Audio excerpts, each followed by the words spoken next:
Hello, it's Thomas from Scopious IoT here, and today we'll be covering the control center functionality of our platform.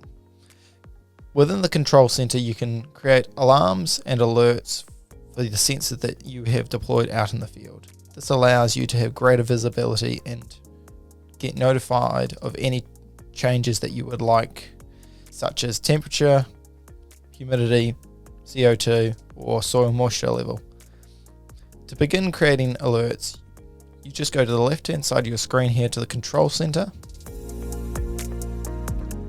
and then create alarm. We will name this alarm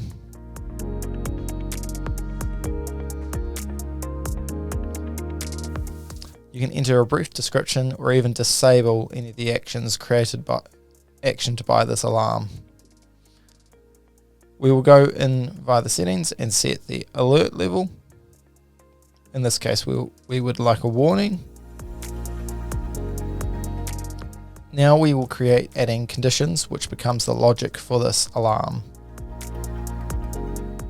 So we select our device, what field or parameter it's going to be monitoring, the type.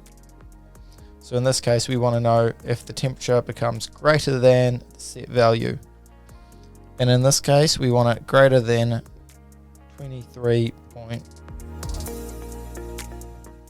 And down here there is a variation rule. This is there to reduce alarm noise. Alarm noise can be reduced by adding a value to this, and it means until this value has reduced below this point, if I set this to 2 degrees, in this case 2 degrees, the alarm won't reset until it is reduced below 21.5. In this case, we don't need a variation. So we'll add this condition.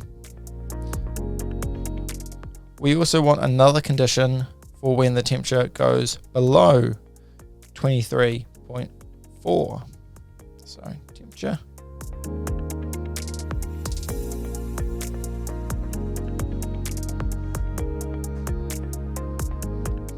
And now we can start connecting these. So we can join them up.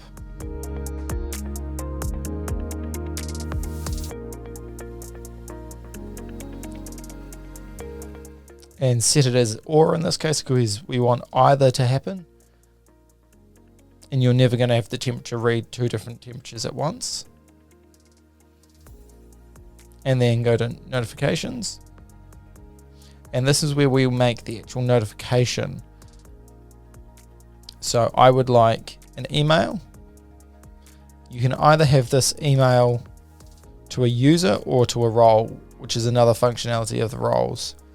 For instance, if you wanted all of your installers to know, or any other roles. You can also have in-app notifications, which uses the notifications field up here in case it's less urgent and you just want to know the next time you log in. We can select a user for our email, and this is email. So we will just do, there we go. And then you can set multiple, or if you only want one, just leave it as one. Then you can also have multiple rules acting in place as well. So you can get really complex logic. So we go to the top right, there is validate, save and cancel. Cancel will clear out of the alarm, save as you would expect save, and then we've got validate. The set point is 23.2 degrees. If we update this to 24 degrees, the alarm result will now be a warning as it has reached our set point. And if we return that back down to 23.5, the status is now okay because it is within the okay criteria of the rule. Now we'll just save this and go to dashboards, check the sensor, and we can see it's now reaching 23.6. So in the control center, it will be showing a warning alarm because it has reached that criteria for the freezer temperature rule. If you have any other questions about the control center or alerting functionality, look at our knowledge base or get in touch with the team.